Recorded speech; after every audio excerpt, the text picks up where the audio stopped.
Hey, it's Dorleen, and today I'm sharing a 2-page layout that I worked on using the 6x6 paper pads class that I purchased from Scrapbook Generation. This class is by Allison Davis, and she's amazing. What I'm doing is I'm going through my 6x6 paper pads, and I have to select one 6x6 piece of paper, which I've done. Now, I've never done anything like this before. It's a 2-page layout with one piece of paper, and not even a 12 by 12 piece, but a 6 by 6 piece of paper. So it's kind of fun, it's challenging, and I'm really excited to get started. So I'm scrapbooking some pictures of an Easter egg hunt that we did earlier this year at a farm that's within our community, and they host an Easter egg hunt. This is their second year, so it's a lot of fun. And not only do the kids do an Easter egg hunt, but there's lots of different farm animals, and there's a plant sale. So we like to go because, well, first of all, we get to see animals, so that's always fun, and we get to buy plants. So the class that I'm working with is called a 6x6 paper pads scrapbooking class. It's by Scrapbook Generation. Allison Davis is the person who created this class. So with the class, you get tips, techniques, just information about working with 6x6 papers, and you also get a lot of different sketches and also examples of her layouts made with each one of the sketches. And her work is amazing. So all these details will be in the box below, because I'm also part of a collaboration with RTS Scrapbooking, and she's the main host, and there's some participants, and I'm one of them, who will be working with this class, or if not the class, then Scrapbook Generation layouts. If you haven't had a chance to work with Scrapbook Generation, wow, that's a tongue tie, Scrapbook Generation sketches, please check out their blog, and you will not be disappointed. All that information, again, is down below. I will also have this information on my blog, which is www.craftsinthecomandcenter.blogspot.com. So as I'm working on this layout, I've cut out my pictures, and I like to use different sizes within my layouts. I think it adds interest, and it's kind of fun. And it also cuts down on the photo printing cost, because before I would print everything in a 4x6, and half the time I'd cut them down or I wouldn't use them. So now I try to do more wallets, and even as you notice, there's like little post stamp size, which sometimes it's kind of a little hard to look at some of those pictures, but depending on what it is, you don't always need a big picture. So one thing that in my scrapbook supplies, I have a lot of paper, which I'm sure a lot of you do, but I don't have a lot of embellishments. I do have a lot of washi. I am a stamper, and I also use my Cricut a lot. So with this layout, because I'm limited to using one piece of paper, I really thought outside the box and used things that I normally use, just not so much of it. So you can see I'm pointing out where I put the washi.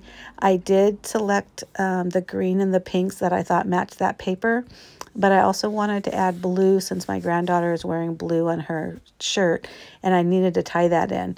So I really thought they looked really well together, and they're still bright enough where you get that spring feeling, because it is an Easter egg hunt, so it is Easter, which means it's the spring, but I'm really focusing more on the mood and feel of the farm, and the plants and the animals and things like that. So I did use my Cricut to cut out the title, and also those two silhouettes that I use for the main embellishments, and that's with the Country Life or Country Living, I think it's Country Life cartridge.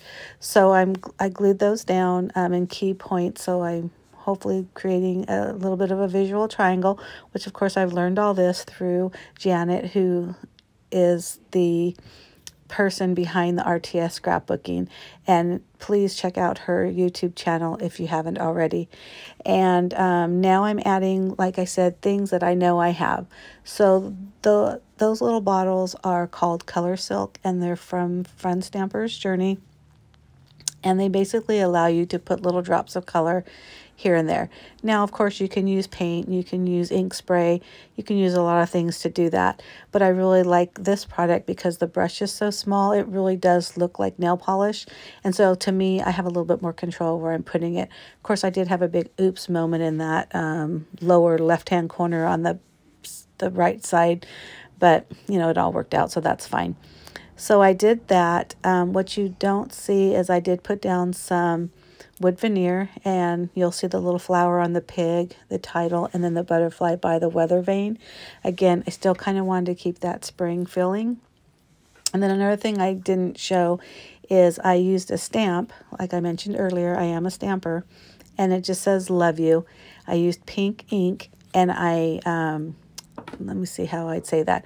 I inked the stamp, and then I stamped it multiple times in this kind of the same area, so it gave like multi-generational stamping. And I did it more for the let me think, not necessarily because I want people to read it and it means anything important to the story. It just adds a little bit more kind of fun, and again, since I'm limited on embellishments, it just adds a little visual interest. I really like the way it looks, and you will see a close-up of it later.